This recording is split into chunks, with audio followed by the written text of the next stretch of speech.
Welcome to the first episode of Norse Mythology Masterclass, Unlocking Ancient Secrets.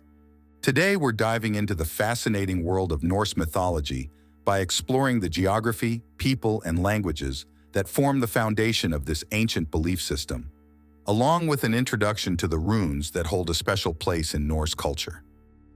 Norse mythology is deeply intertwined with the Nordic region of Europe. This expansive area includes the Scandinavian peninsula, the Baltic Sea, the North Atlantic, and even Greenland. Geographically, the Nordic region encompasses Denmark, Finland, Sweden, Norway, Iceland, and Greenland. Each of these regions plays a unique role in the cultural and historical context of Norse mythology.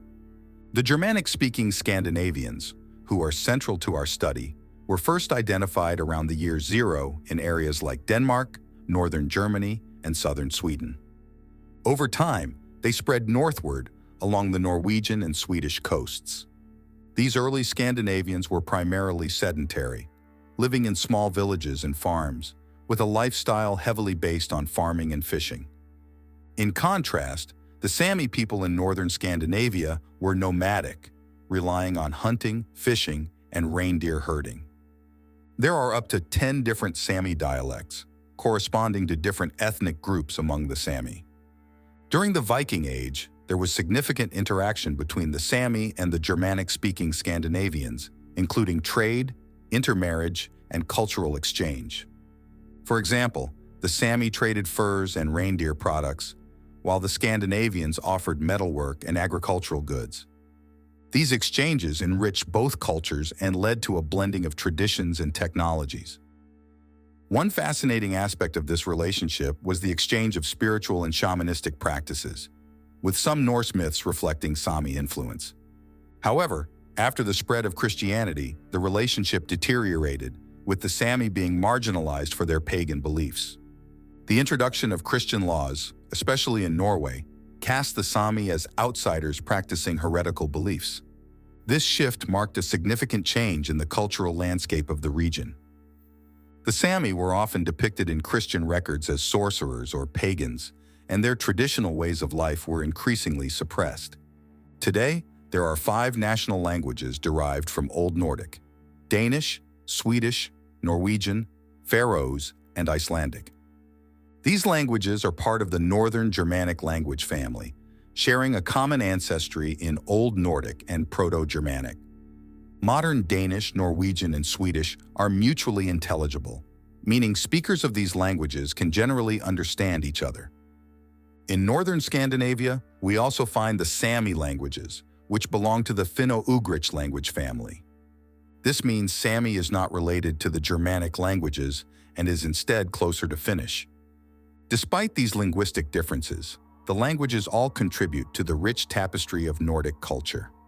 The Germanic languages, including Swedish, Danish, Norwegian, English, German, Icelandic, and Dutch, are split into Western and Northern Germanic groups, with Northern Germanic emerging distinctly from the 400s onward.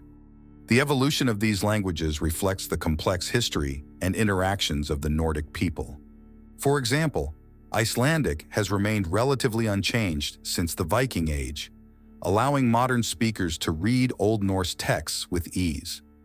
In contrast, Danish, Swedish, and Norwegian have evolved significantly but remain close enough for mutual intelligibility.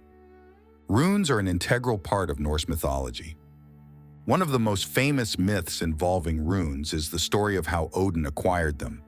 According to the sayings of the High One, Odin hung on a windswept tree for 9 nights, wounded with a spear and deprived of food and drink, to gain the mystical knowledge of the runes.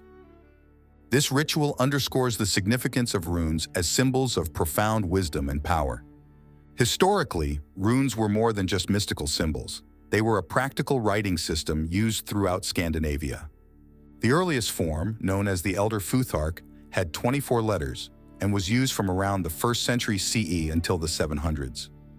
This script was carved into various materials, including metal, bone, wood, and stone. The Galahus horn from Denmark, dating to the mid-400s, features an Elder Futhark inscription that reads Ek hlewagastis holtijas horna tawido, meaning E hlewagastis holtijas made this horn. In the Viking Age, the runic alphabet evolved into the Younger Futhark, which had only 16 letters. This version was more practical for carving, but less suited to the phonemes of the Nordic languages. The reduction in the number of letters meant that some runes had to represent multiple sounds, making the Younger Futhark more ambiguous, but easier to carve into hard materials like stone and wood. Meanwhile, in the Anglo-Frisian regions, a distinct version of runes developed and was used well into the 900s. These runes adapted to the sounds of Old English and Old Frisian, showing the adaptability of the runic system across different Germanic languages. During the medieval period, runes continued to be used in Scandinavia, even as the Latin alphabet became more widespread. Thousands of runic inscriptions have been found, indicating that many people were familiar with runes. Archaeological excavations in Bergen, Norway, have revealed numerous runic messages carved on wood or bone from the late 1100s to the late 1300s, showing that runes were used widely in everyday communication. These inscriptions include everything from simple messages like, "I love you," to complex legal documents and magical spells. The Codex Runicus, a Danish manuscript from the 1300s, is written entirely in runes and includes the law of Scania and other historical material.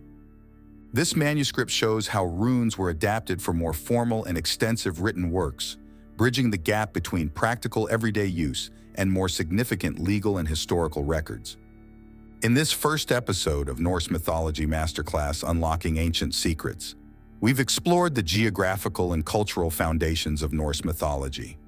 We've looked at the regions and people that played a role in shaping these ancient beliefs, the languages that evolved from Old Nordic, and the significance of runes in both mystical and practical contexts. Stay tuned for more adventures in the world of the Norse.